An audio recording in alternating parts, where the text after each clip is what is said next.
beaucoup de gens ne prennent pas conscience du degré d'importance que Dieu a donné aux parents. Et c'est pour ça que le prophète sallallahu alayhi wa sallam fait sahih et muslim, il dit raghima anfu, raghima anfu, raghima anfu. C'est-à-dire, c'est une expression qui disait à l'époque, c'était pour dire que la personne est humiliée. Elle a atteint un degré d'humiliation qu'Allah l'humilie, que Dieu l'humilie.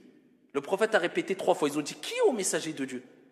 Man ya Rasulallah? Le prophète alayhi salatu wa sallam dit, celui qui a auprès de lui ses parents âgés, et avec cela, il ne rentre pas au paradis.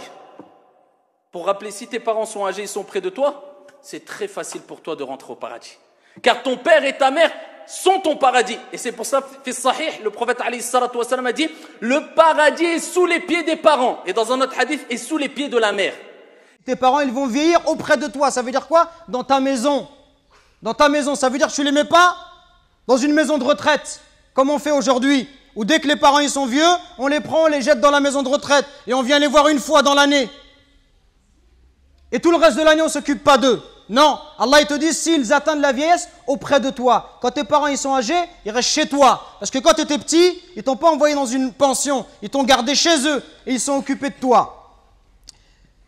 S'ils atteignent la vieillesse, ne leur fais point fi, ne leur dis pas pff.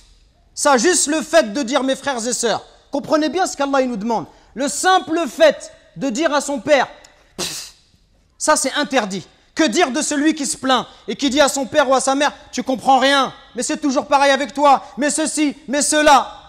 Allah il t'a interdit de juste dire et ne les brusque pas, mais adresse-leur des paroles respectueuses et par miséricorde, abaisse pour eux l'aile de l'humilité et dit, invoque pour tes parents, ô mon Seigneur, fais-leur à tout de miséricorde comme ils m'ont élevé tout petit. Et il n'y a que lorsque tu seras toi-même un père de famille, ou lorsque tu seras ma sœur, une maman, que tu vas comprendre la valeur de ta mère et de ton père. Quand tu vas voir que la mère, pendant 9 mois, elle te porte et elle subit les difficultés. Elle subit des coups de ta part. Que lorsque tu nais, le jour où Allah t'a mis au monde, ce jour-là, ta mère, elle a l'impression qu'elle allait mourir, tellement les douleurs, elles sont intenses. Et les hommes, on ne sait pas de quoi on parle quand on parle de cela. Il n'y a qu'une femme qui peut l'expliquer. Quand ta mère, pendant 2 ans, elle t'a allaité, elle ne dormait pas la nuit. Pendant 2 ans, tu lui as perturbé son sommeil. Quand tes parents, à 4 heures du matin, ils sont levés pour aller travailler, pour t'acheter des vêtements. Quand lorsque tu es malade, ta mère, elle ne trouve pas le sommeil. Même quand tu as 30 ou 40 ans, si tu rentres à 1 heure du matin, ta mère, elle t'attend encore pour demander de tes nouvelles ou pour te préparer à manger. Qui va se comporter avec toi si ce n'est pas ta mère et ton père? Qui va se comporter comme ça avec toi? Et nous, on est gentils avec nos copains. À n'importe quelle heure, on répond à l'appel de nos amis qui nous demandent de l'aide, on les aide. Mais est-ce qu'on aide nos parents? Est-ce qu'on est à leur écoute? Est-ce qu'on leur donne du temps? Est-ce qu'on leur montre du respect?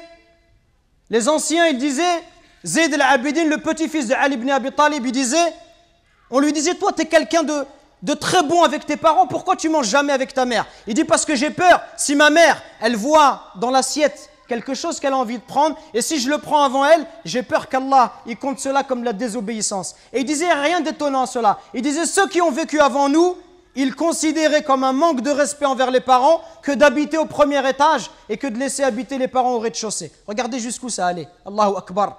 Le simple fait d'être au-dessus de sa mère, au premier étage, sa mère au rez-de-chaussée, ils considéraient ça comme un manque de respect.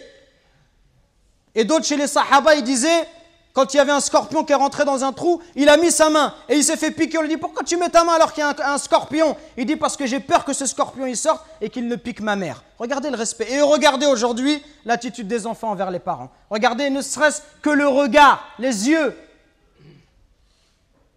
Wallahi mes frères, si nos parents ils invoquent contre nous, wallahi c'est pour nous le malheur dans la vie d'ici-bas et dans celle de l'au-delà. Allah Azza wa Jal, par l'intermédiaire du prophète alayhi salatu wassalam, il nous dit qu'Allah il a interdit le paradis. Interdit le paradis à celui qui désobéit à ses parents. Donc attention mes frères, à ne pas causer du tort à nos parents, à ne pas leur manquer de respect, mais soyons plutôt à leur écoute, soyons plutôt bons, miséricordieux pour eux. Et ceux qui doivent le plus profiter de notre générosité, de notre douceur, notre bonté, notre bon comportement, les premiers à profiter de cela, ça doit être nos parents.